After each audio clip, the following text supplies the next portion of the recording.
Elcio, vamos voltar a falar então sobre toda a questão envolvendo o Irã, porque isso pode respingar aqui na economia brasileira. Isso porque o anúncio do presidente dos Estados Unidos, Donald Trump, de impor taxas de 25% a países que mantiverem relações comerciais com o Irã, acendeu um alerta para o governo brasileiro, já que a nossa relação comercial com Teherã entra no radar, claro, dos americanos. A gente separou uma tela então para mostrar como é que é essa relação. Só em 2025, o comércio entre o Brasil e o Irã movimentou 3 bilhões de dólares.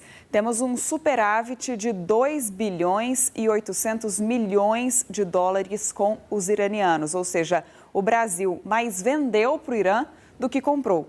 No ano passado, por exemplo, exportamos 2,9 bilhões de dólares do país do Oriente Médio. É um número alto, mas representa uma queda de 2,7% em relação a 2024. Já no ranking de destinos dos produtos brasileiros, o Irã está em 31º lugar, representa 0,84% do total, então, das exportações brasileiras, com os produtos mais relevantes sendo o milho e a soja, ou seja, os grãos, né, que o Irã mais compra do Brasil.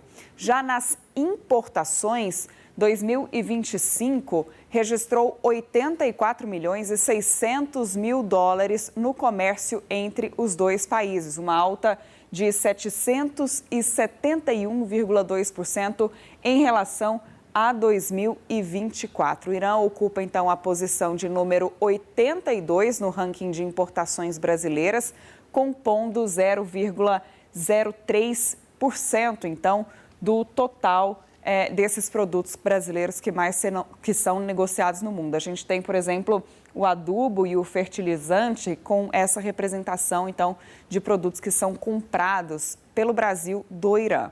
A decisão de taxar países que negociam com o Irã, segundo Trump, é final e passa a valer de forma imediata. O governo brasileiro disse que ainda não foi notificado sobre nenhuma tarifa e aguarda a publicação do decreto.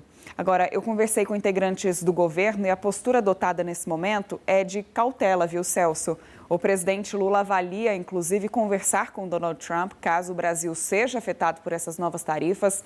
No entendimento do Palácio do Planalto, o fato de o Brasil mais vender ao Irã do que comprar produtos do país pesa de forma favorável. De toda forma, o governo aguarda, então, essa notificação oficial do país de Donald Trump sobre o assunto. Vamos então, Marina, conversar com Lucas Ferraz, ex-secretário nacional de Comércio Exterior e sócio da Global Intelligence and Analytics. Lucas, bem-vindo ao Jornal do SBT News. Boa noite para você. Boa noite, Celso. Boa noite, Marina. É um prazer estar aqui com vocês. A balança comercial entre Brasil e Irã no ano passado foi superavitária, como a Marina mostrou no telão. Como é que essa decisão de Trump, essa ameaça de Trump, pode afetar o Brasil? Muito bem, Celso. Como vocês mesmo mostraram, né? Quer dizer, o comércio do Brasil com o Irã é um comércio muito pequeno, né? Sob o ponto de vista agregado. Então, não há muito ali, digamos, uma grande preocupação, né? Como foi, por exemplo, o caso das tarifas colocadas pelos Estados Unidos no ano passado, e que ainda de alguma forma persistem, né, contra o Brasil, porque se trata, né, ainda do segundo maior parceiro econômico nosso, parceiro comercial, né? Segundo destino e segundo também origem das nossas importações. Não é o caso do Irã, longe disso, né? Mas tem um detalhe aí importante. O Irã, ele é o principal destino das exportações brasileiras de milho, né? Então, o setor de milho seria um setor realmente atingido, né? Caso de fato saia aí uma ordem executiva do presidente Trump colocando essa nova sanção, né, contra países que comercializem com o Irã. Lembrando que o Irã, como eu disse, é o primeiro destino das exportações de milho, foi assim em 2025, ele representa algo como 23% das nossas exportações de milho, e estados como Mato Grosso, né, como o próprio Paraná, representam ali algo como 60% dessas exportações. Nós estamos falando algo como 2,9 bilhão, 1,9, perdão, bilhão, né, de exportações de milho para esses destinos. Outros estados também, como Mato Grosso do Sul, como Goiás, como São Paulo, né, poderiam ser atingidos, mas em menor grau. Então, eu diria que existe essa preocupação setorial, né, com o milho especificamente, com o fertilizante muito pouco. O Brasil, ano passado, importou cerca de 15 bilhões de dólares em fertilizantes. Temos aí a Rússia, temos a China, né? Temos Marrocos, temos Canadá como origens alternativas e muito mais significativas, né, do que os 67 milhões de dólares que nós importamos do Irã. Isso aí seria, então, uma preocupação, eu diria, que menor. Mas, Celso, de fato, a maior preocupação é se nós tivemos aí uma retomada, né, das tarifas americanas contra o Brasil e contra todos os países que comercializam com o Brasil, como é o caso especificamente da China, né, que como é o destino principal ali de 80% do petróleo exportado pelo Irã. Eu acho que dificilmente a China mudará o seu comportamento. Mas aqui no caso do Brasil é importante lembrar que mesmo com todos os avanços, né, que ocorreram na relação bilateral do Brasil com os Estados Unidos, e vamos ser aqui muito francos, nós temos hoje cerca de 41% das exportações brasileiras para os Estados Unidos a valores de 2024 ainda taxadas com 50%. Né? O alívio que nós tivemos no ano passado, em duas fases, logo no início do anúncio, né, em 9 de julho, quando foi anunciado o tarifaço, e depois, mais recentemente, no final do ano, todos esses alívios que envolveram produtos importantes, a celulose, né, os aviões da Embraer, o café, mais recentemente, a carne bovina, foram fruto do trabalho em conjunto do setor privado brasileiro com o setor privado americano. As negociações propriamente ditas Brasil e Estados Unidos sequer foram iniciadas. Então seria realmente muito complicado para o Brasil se essas tarifas de 25% de fato fossem adotadas. E não se sabe exatamente o que seriam essas tarifas, se seriam tarifas adicionais ou se seriam tarifas de 25% para produtos que hoje têm tarifas menores do que isso. Então, eu acho que a grande preocupação maior aí é, de fato, com uma possível renovação desse tarifaço nas relações Brasil e Estados Unidos e, por que não dizer, com o mundo também, né? Porque, afinal de contas, se o Trump aumenta as tarifas para outros países do mundo, isso repercute no crescimento do comércio global e vai repercutir no crescimento de todas as economias, inclusive a própria economia americana. Lucas, como a gente disse anteriormente, né, o Palácio do Planalto está aguardando esse comunicado oficial do governo norte-americano sobre a possibilidade do Brasil entrar no rol de países que devem, então, ter essa taxa de 25% anunciada por Donald Trump. Isso ainda é uma dúvida no governo, né? Não se sabe se, de fato, essas taxas serão aplicadas ao Brasil por conta justamente dessa relação comercial que é considerada pequena entre o Brasil e o Irã. Mas um dos argumentos que tem circulado ali entre a equipe do presidente e que pode ser apresentado para a equipe econômica, para a equipe do presidente norte-americano Donald Trump, é o fato de que o principal produto vendido ao Irã é o milho e que se trata de um produto alimentício, né? E que os Estados Unidos não poderiam taxar o Brasil ou, como se diz, né, prejudicar o comércio do Brasil por conta de questões ligadas à segurança alimentar, que a população não pode ficar sem receber alimentos. Na sua avaliação, esse argumento ele pode convencer o governo norte-americano a deixar o Brasil de fora dessas taxas, caso elas venham a ser aplicadas?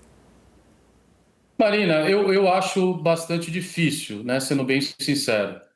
Vamos lembrar que os Estados Unidos ele vem colocando sanções econômicas contra o Irã, não é de agora, né? Eu acho que desde a Revolução Islâmica, no final da década de 70, os Estados Unidos vem tentando, né, colocar sanções econômicas contra o Irã, seja em relação a investimentos no país, seja em relação não só de empresas americanas, como de empresas estrangeiras também, seja o alijamento, né, do Irã do sistema de pagamentos internacionais, o SWIFT, né? E mais recentemente, no ano passado, com a guerra, né, que envolveu o Irã e envolveu Israel e o próprio Estados Unidos, com bombardeios às instalações nucleares, as sanções foram radicalizadas, né, com a participação agora mais forte, inclusive também dos europeus. Então, o Irã, nesse momento, ele se encontra impossibilitado de exportar petróleo, né, propriamente dito, de acordo com as sanções, mas não só petróleo, de exportar qualquer outro produto, exportar e importar, de comercializar, né?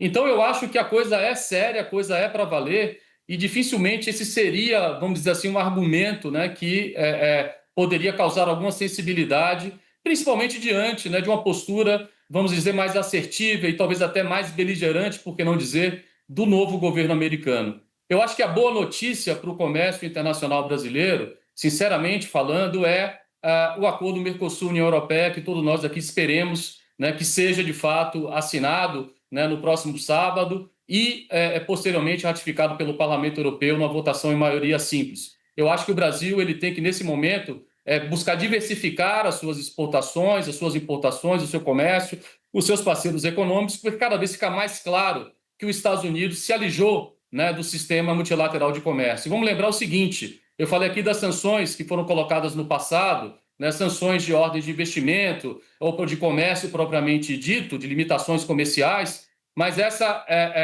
sanção em forma de tarifa é uma inauguração, digamos, em relação ao Irã. É uma inauguração do governo Trump, é uma novidade do governo Trump, a partir do momento que, desde o ano passado, o governo Trump decide se afastar do sistema multilateral de comércio baseado em regras e passa a usar frequentemente as tarifas como sanções. Então, claro está que o Brasil precisa, e o Mercosul, diversificar os seus parceiros comerciais e dinamizar o bloco a partir, inclusive, da aprovação do acordo Mercosul-União Europeia.